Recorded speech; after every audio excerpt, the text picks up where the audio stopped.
உயிரே உறவே தமிழே வணக்கம். தம்பியை பற்றி எனக்கு பிடித்தமான ஒரு புறநானூற்று உவமை.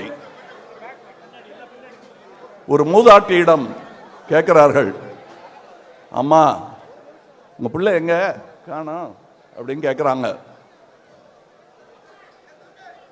ஐயா அவன் எங்க இருக்கான்னு தெரியாது, அவன் இருந்த கொகை இந்த வயறு, புலி தங்குமா கொகை இல்லையே, போருக்கு போயிடுச்சு, முன்னணியில் இருப்பான், கண்டிப்பா இருப்பான், திரும்பி வருவான், நம்பிக்கிட்டு தான் இந்த கொகை காத்துக்கிட்டு இருக்கு அப்படின்னு தாய் சொன்னாலாம். புலி சேர்ந்து போகிய கல் அவளை போல ஈன்ற வயிறோ இதுவே அப்படின்னு சொல்றான். அப்படி வந்தவர் இவர்.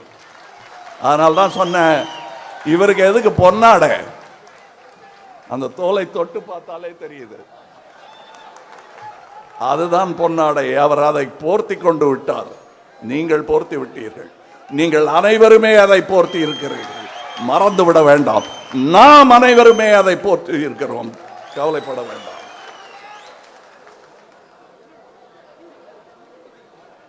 அவருடைய இந்த 40 ஆண்டு அரசியல் வாழ்வு சாதாரணமானது. அதைத்தான் சொன்னேன், நான் தழும்பு தொட்டு பார்த்தேன். யார் என்ன என்ன வண்ணங்கிறதெல்லாம் முக்கியமே கிடையாதுங்க. பெரும்பான்மையை மதிக்க வேண்டும் என்ற எண்ணம் இல்லாதவர்களை சாட வேண்டியது நம் கடமை. அண்ணா சொல்லி இருக்கிறார், தேசிய பறவை மயிலாகிவிட்டது, பாப்புலேஷன் கணக்கெடுத்தால் காக்கை தான் தேசிய பறவை. இதான் கலர். இதுல கூட பல வண்ணங்கள் சேர்த்துங்க, ஆனா எல்லா கலரும் இதுக்குள்ள இருக்கு. யாராவது சயின்டிஸ்ட் கிட்ட கேட்டு பாருங்க, சொல்லுவாங்க. இவர் ஃபாரன்சிக் எக்ஸ்பர்ட், அவர் சொல்லுவார். அதாவது கலைஞர் மூதறிஞர் அவர்கள் இவரை ஜெனரல் அப்படின்னு கூப்பிட்டாரு. எந்த விதமான ஜெனரல்? அவர் அம்பேத்கர் எனும் படையின் general. Caste is not a division of labor, it is a division of laborers. நீ அதான் நானும் அதான், ஏன்டா சும்மா போராடிக்கிட்டு என்று சொல்ற வார்த்தை அது. ஆங்கிலத்தில் சொன்னதுனால காரணம் தெரியவில்லை. சாதி பிரிவினைகள் தான் இந்தியாவின் பலவீனம். சாதிய தடைகள் நீக்கப்பட்டால், நீக்கப்பட்ட பின்புதான், பட்டால் இல்ல, அதற்கு பிறகுதான் நாம் ஒரே தேசமாக ஒரே மக்களாக இணைய முடியும்.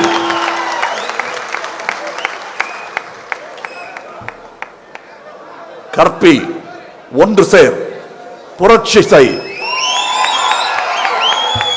காப்பிரைட் கிடையாது, யார் வேணா சொல்லுங்க, ஆனா அந்த பேர் ஞாபகம் வந்துகிட்டே இருக்கும். ஒடுக்கப்பட்ட மக்களை அரசியல் மயப்படுத்துவது என்பது எளிதான காரியமே அல்ல. அப்படி அரசியல் மயப்படுத்துவர்கள் எல்லாருமே ஆச்சரியத்துக்குரியவர்கள், அற்புதமான மனிதர்கள். அடிக்கடி வரமாட்டார்கள், பயன்படுத்திக் கொள்ளுங்கள்.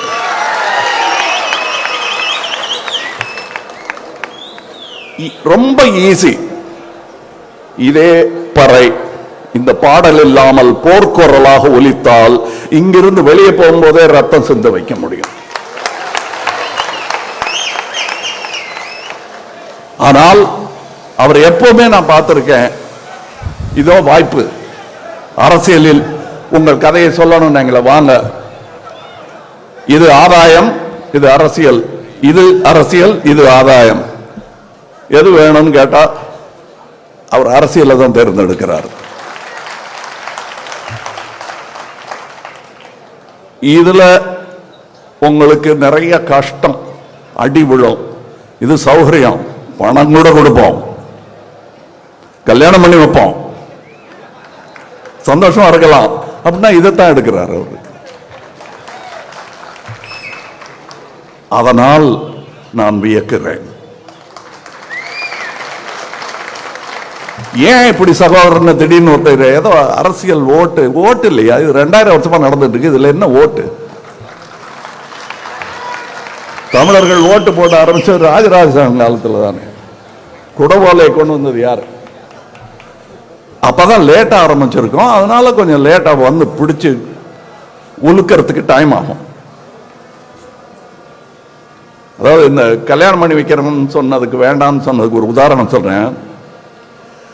திராவிட மணி தானே அவர் பேரு, திராவிட மணி, அந்த தொண்டர் கொடுத்த 10 பவுன் சங்கிலி, அதை இவங்க அம்மா என்ன பண்ணிருக்காங்க, பா நம்ம பிள்ளை இப்படியா அலைஞ்சிட்டு இருக்கா, அதை வீட்டில் வச்சுட்டு வரப்போற பொண்ணுக்கு ஏதாவது நகை பண்ணி போடலாம் அப்படின்னா தான் அதை போய் அம்மா இது கட்சிக்காரன் கொடுத்தது, கட்சிக்கு தான் பொண்ணு கொடுத்துருங்கன்னு அதை வாங்கி கட்சியில் போட்டாள். அப்பவும் இதுவான்னு கேட்டா அது வேணாம், அதை தூக்கி இதுல போட்டுன்னு போடுறாரு.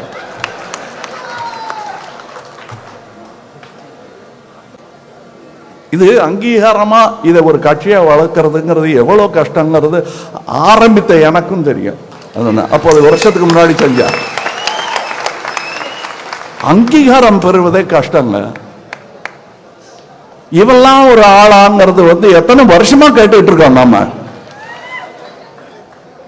அது பதவி ஆசையில் வரும் கோபமே தவிர அதுக்கும் சாதிக்கும் கூட சம்பந்தம் கிடையாது. ஆனா ஒண்ணு என்ன கேட்டாங்க, அரசியல்னா ஒரு எதிரிய முடிவு பண்ணிக்கலன்னா அது அவங்க சொல்றது தற்கால சம்பாத்திய அரசியல் பத்தி சொல்றாங்க. எனக்கு அரசியல் கடமை, என் தொழில் சினிமா, கோடி கோடியா சம்பாதிப்பேன். அப்புறம் இதெல்லாம் என்ன பண்ண போறேன்னு யோசிச்சா, இவங்க சுவிஸ் பேங்க்ல வச்சிருக்காங்களே சுவிட்சர்லாந்துல, அந்த பணம் எல்லாம் இவங்க வியாதியஸ்தர்களா படுத்து கிடக்கும்போது திரும்பி வந்துதான்னு பார்த்தா வரவே இல்லை. அது அவங்க நம்புற சொர்க்கம். இந்த சொர்க்கங்கிற மாயை நம்ம ஒரு 4 சதுர அடி நிலம் வாங்கணும்னா புரோக்கர்கிட்ட கேட்பேன், எங்கப்பா இருக்கு, இது இங்க இருக்கு, ரூட் இருக்கா, ட்ரெயின் இருக்கா பக்கத்துல, சாக்கடை வழிய பக்கத்துல, போய் மிதிச்சு பார்ப்போம். யாருமே பார்க்கல. பார்த்துட்டு ஒரு புரோக்கர் கூட சொல்லல நம்ம கிட்ட இருக்கிறதா நம்பிட்டு இருக்கிற ஒரு இடத்துக்கு அட்வான்ஸ் கொடுக்கிறோம். இதுக்கு இல்ல போடணும், இந்த சங்கிலி கொடுத்தாரு அதுதான் சொர்க்கத்துக்கான அட்வான்ஸ். என் படத்துல வரும், இந்த பாட்டெல்லாம் வரும். இதை உணர்ந்துதான் நான் வந்திருக்கேனே தவிர ஏதோ தப்பி அரசியல்ல எங்க போகணும், தடுமாட்டமா இருக்க, பிடிக்க ஒரு தோல் வேணும். ஏன் சாதியை சொல்லி என்ன கிண்டல் பண்ணுவாங்க. அதனால என்ன கேட்டாங்க, முதல் எதிரி தேர்ந்தெடுத்துட்டீங்களான்னு. தேர்ந்தெடுத்துட்டேங்க, சாதிதான் என் முதல் எதிரி.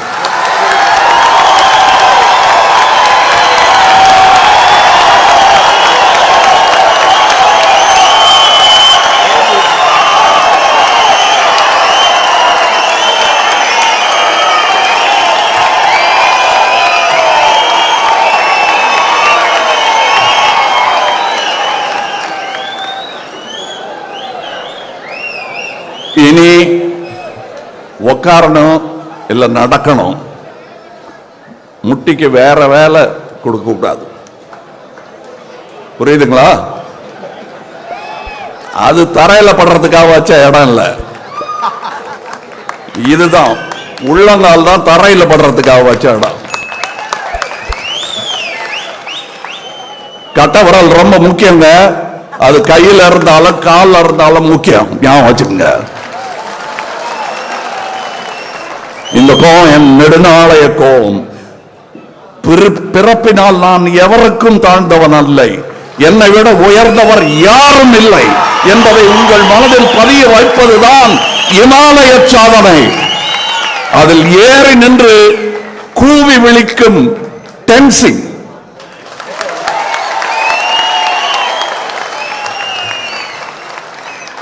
அங்க பறக்கட்டும் பாரத மாதாவின் கொடி.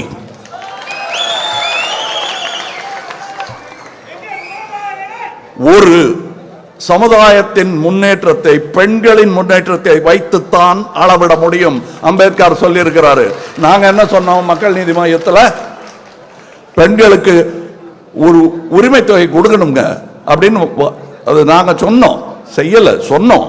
ஐடியா எங்க இருந்தா வந்தது? ஆனா அதை செயல்படுத்தினார்கள். செயல்படுத்தினால் என் சகோதரன், அவ்வளவுதான். நான் வேற பார்க்கல. எனக்கு கட்சியும் கிடையாதுங்கிறேன். நான் எல்லா கட்சியும் என் கட்சின்னு நினைச்சிட்டா அதுதான் இந்தியா. நான் போய் அமர்ந்திருக்கும் சபை அவங்க ராஜ்யசபை. ராஜ்யசபா பேர் என்ன தெரியுமா? அது பேரே அப்பர் ஹவுஸ். அது இங்கிலீஷ்ல சொன்னா ஹவுஸ் ஆஃப் எல்டர்ஸ், மூத்தோர் வட்டம். அது காயினுக்கு ரெண்டு பக்கம், ஒரு பக்கம் அவரு, ஒரு பக்கம் நீங்க. புரியுதுங்கிறாங்க. ஐயோ, எந்த காயின் பாக்குற? செலவார காயினா? திடீர்னு ஒரு நாளைக்கு இது செல்லாதுன்ட்டா எல்லாரும் கியூல நிக்கிறீங்கல்ல, அந்த காயின் இல்ல இது. இந்த காயின் வட்டமா தான் இருக்கும். ஒரு பக்கம் திரும்பி பார்த்தா ராஜ்யசபை தெரியும், இன்னொரு பக்கம் திரும்பி பார்த்தா லோக்சபை. இதெல்லாம் சுண்டி பார்த்தா எப்படி போட்டாலும் தலை தான் விழும். இந்த தலை விழும், இல்ல இந்த தலை விழும். புரியுதா? உங்களுக்கு புரியணும்.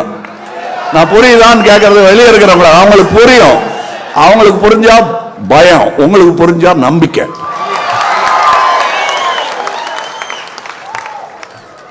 அதுக்கு தமிழ்நாடு தான் உதாரணம். அந்த நம்பிக்கை வந்துருச்சு, இன்னும் பலமா வரணும். இரட்டை இலக்க பொருளாதாரம் அதிர்ச்சியா இருக்கு அவங்களுக்கு எல்லாம். அந்த சகோதரர் ஸ்டாலின் கலைஞர் உரிமை தொகை அப்படின்னு ஒண்ணு கொடுக்கிறார் இல்லையா, அது அடியே நடுங்குது. இங்கதான் ஆரம்பிச்சது, இப்ப எல்லாரும் பண்றாங்க. அது எங்க இருந்து வந்ததுங்கிறதுக்கு நான் முதல் வாக்கியம் படிச்சு காட்டிட்டேன். இவர் உருவெடுத்த பிறகுதான் ஒடுக்கப்பட்ட உழைக்கும் மக்களுக்கு உண்மையான விடுதலை கிடைப்பதாக நாம் நினைக்கிறோம்னா ரொம்ப சுருங்கிடும். நாம் நினைக்கிறோம்.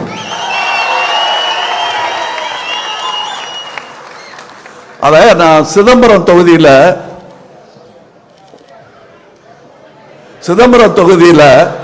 இவருக்காக பிரச்சாரம் போன போது நான் உணர்ந்தேன். யூனிஃபார்ம் போட்டுக்கிட்டு நின்ன போலீஸ்கார கண்ணில் தண்ணி வருதுங்க.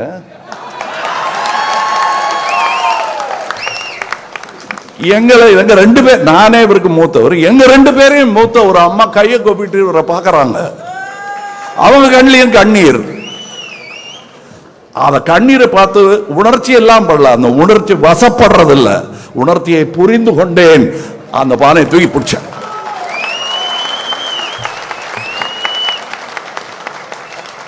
அதில் பொங்கல் நடத்த வேண்டும், பொங்கல் நடத்த வேண்டும், பகிர்ந்து உண்ண வேண்டும். எல்லா வகையான அடக்குமுறைக்கும் ஒடுக்குமுறைக்கும் எதிர்த்து போராடுபவன் போராளி இல்ல, டெமோக்ராட்டிக் ஃபைட்டர். போர்னா அது அசிங்கமா இருக்கு. அதனால்தான் நாங்க திட்டுறதை குறைச்சிக்கிட்டோம். கோவம் இருக்குங்கிறது தெரியணும், இல்லைன்னா இழிச்சமா என்ன நினைச்சிருவாங்க. அது திரும்பங்கிறது நீங்க என்னையும் சேர்த்துக்கலாம். நான் எங்க வேணா தோள் கொடுக்க வருவேன். நான் யார்கிட்ட சொன்னேன்னு சொல்ல மாட்டேன், உங்களுக்கு தெரியணும். ஐயா, ஆசியாவின் முதல் சென்ட்ரிஸ்ட் பார்ட்டி மக்கள் நீதி மையம்.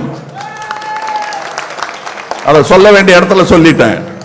இதை நீங்க பூரா இடது பக்கமும் இழுத்துற முடியாது, காட்டுக்குள்ள துப்பாக்கியை கொடுத்து அனுப்ப முடியாது.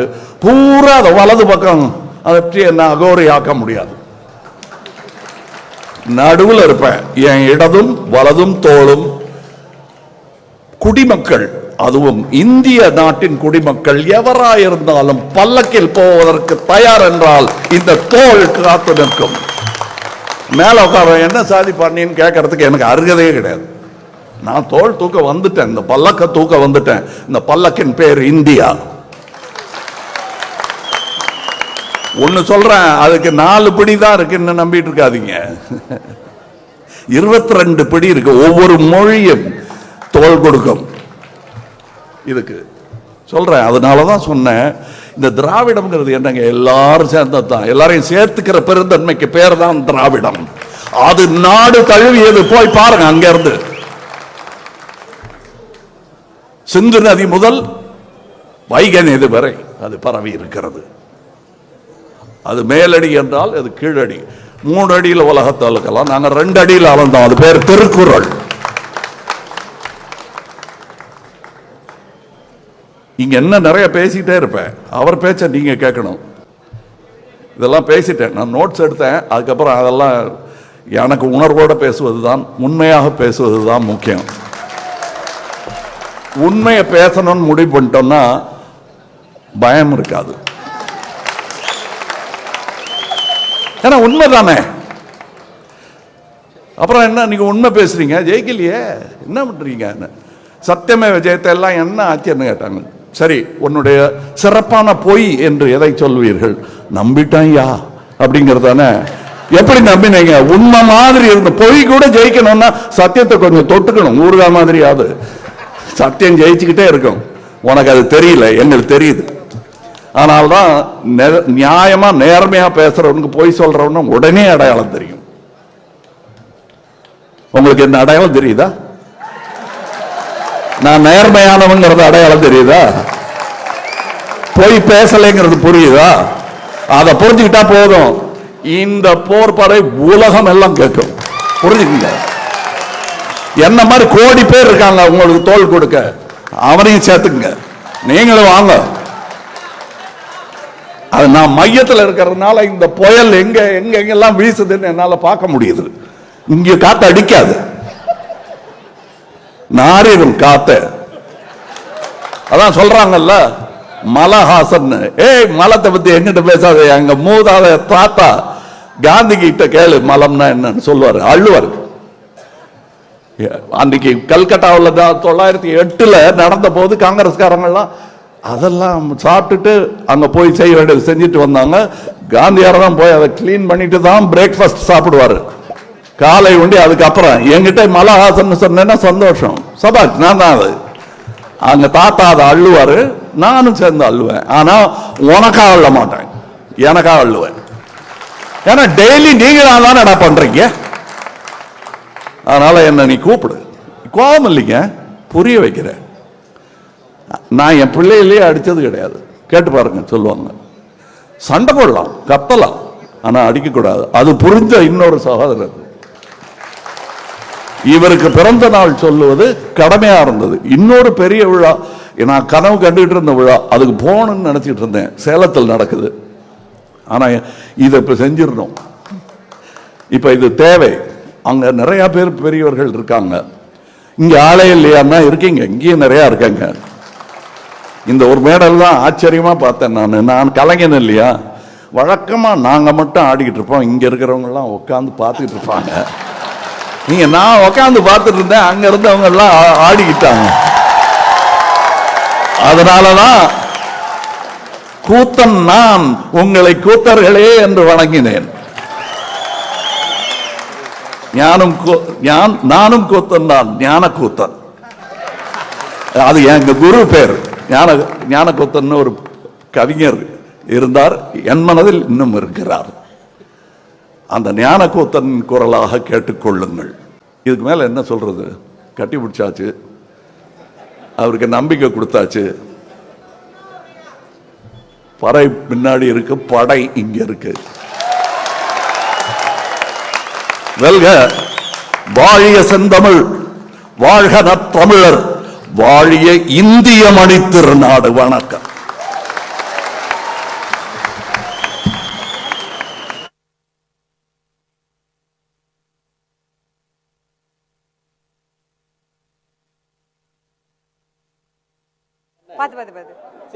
கண்டிப்பா வருவேன்.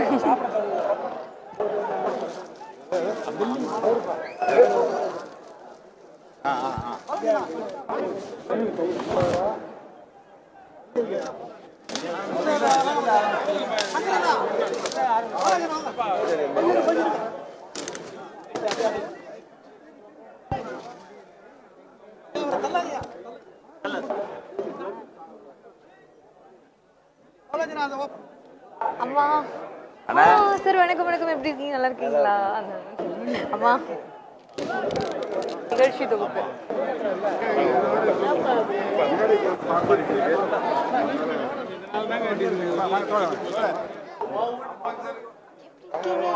எவ்வளோ வருஷம் கழிச்சு பார்க்கலாம் பார்த்தீங்களா? இப்போ கலைஞர் நியூஸ் வந்துட்டேன், ஆனால் நான் உங்களுக்கு எதிர்பார்த்துட்டே இருக்கேன் டிபேட்க்கு. அண்ணன் ஓகே இல்லை ஆள் இருக்காங்க எங்கள் ஃபேமிலி.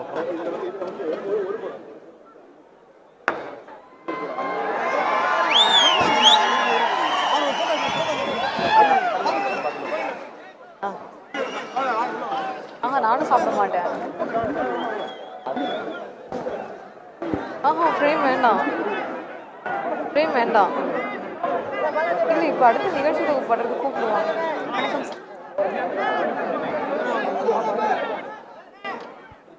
அது ஊடகரங்கம் கடைசியில் போட்டிருக்காங்க, ஆனால் தலைவர் சொன்னோடனே மாற்றிடுவாங்க. எது முதல்ல இருந்து தலைவர் சொன்னோடனே மாற்றிடுவாங்க.